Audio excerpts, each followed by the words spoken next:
자, 경기 침체가 왔습니다. 일주일 만에 쏙3 32% 빠졌고 한 달 만에 쏙3 49% 떨어졌습니다. 오늘 실업률이 4.3%가 나왔고요.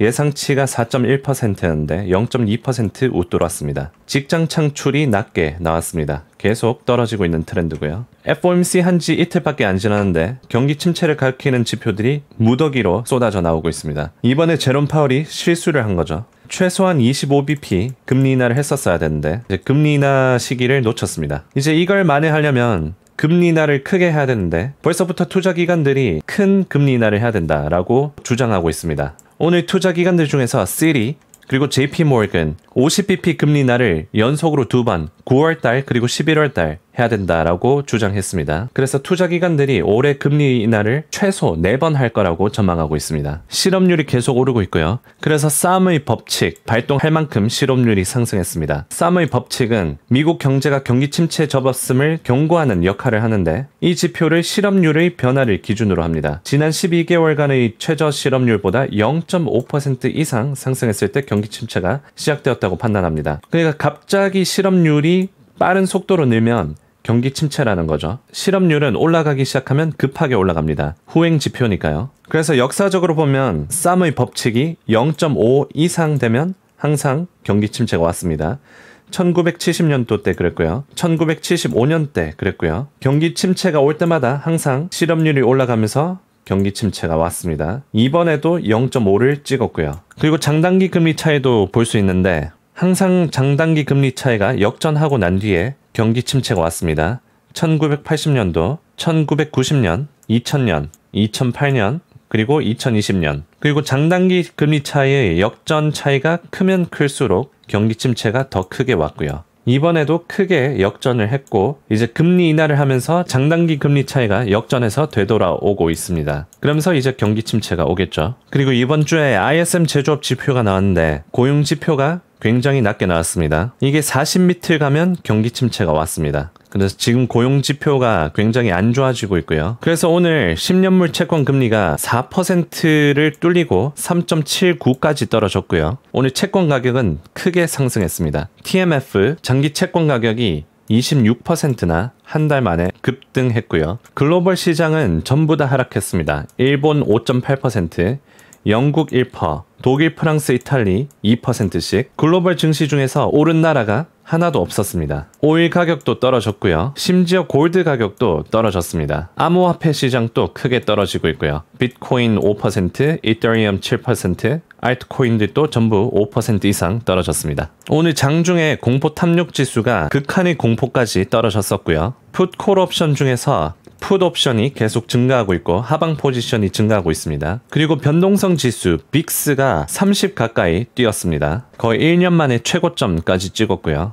그래서 변동성이 굉장히 큰 시장입니다. 그래서 변동성을 촉발하고 주가를 크게 하락시켰습니다. 그래서 9월 달에 금리 인하할 가능성이 100%고요. 25bp 금리 인하할 가능성이 31%고요. 그리고 50bp 전보 스텝이라고 하는데 전보 금리 인하할 가능성이 70% 가까이 보고 있습니다. 그래서 9월 달에는 금리 인하를 50bp 한꺼번에 할 거라고 다들 보고 있는 거죠. 그래서 제롬 파월 연준 의장이 지난번에 금리 인상을 너무 느리게 해서 인플레이션이 많이 올라갔었는데 이번에 금리 인하를 너무 느리게 해서 경기 침체를 촉발시키고 있습니다.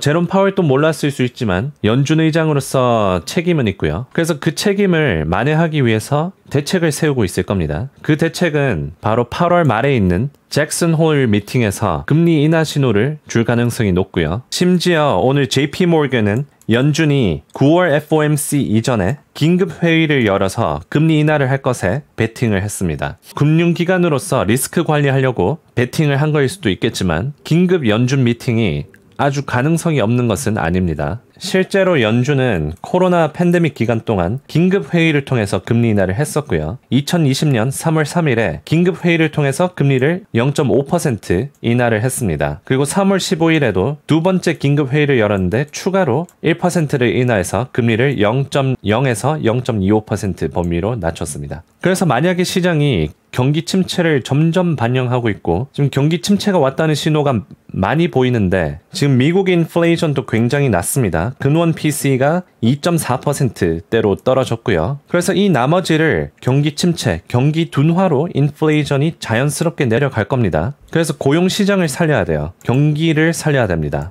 지금 많은 경기 침체 신호들이 보이고 있고 주식 시장도 크게 떨어지고 있고 이렇게 되면 기관들이 투자를 안 하고 개인들도 소비 지출이 줄어들고 그게 실적에 반영이 되고 실적 발표 때마다 부진한 성적을 내면서 주가가 더 떨어지고 주가가 더 떨어지면서 경기 침체가 영향이 생기기 시작하는 겁니다. 그래서 이럴 때 무슨 회사들을 사야 되냐면 경기 방어주들, 보험 회사들, UNH 같은 회사들 경기 침체가 와도 보험은 계속 듭니다. 오늘 맥도날드도 3%나 뛰었고요. 그래서 이런 경기 방어주들로 모이고 AI 회사들은 떨어집니다. 왜냐면 경기 침체가 오는데 앞으로 주식들이 고평가를 받기 어려운데 지금 고평가를 받고 있으면 위험한 상태죠. 특히 러셀 2000 중소형주들이 크게 떨어지기 시작할 겁니다. 이 중소형주들이 제일 위험해요. 경기 침체 기간에 실적을 내기가 굉장히 어렵습니다. 왜냐하면 대부분의 중소형주들은 필수 소비재들 혹은 필수로 사용해야 되는 서비스 업체들이 없기 때문이죠. 나스닥이 금요일에 2.3%나 빠졌는데 단기 반등은 가능성이 높아 보입니다. 왜냐하면 4월 달에 이스라엘 이란 전쟁 지정학적 이슈가 굉장히 크게 진행되고 있을 때 이 빨간색 선, 이평선 120 아래로 떨어졌고 그 아래로 떨어진 지지선까지 떨어지고 그 다음날 바로 반등이 나왔습니다. 이번에도 경기 침체가 많이 반영이 됐어요. 그래서 이평선 120 아래로 떨어졌고요.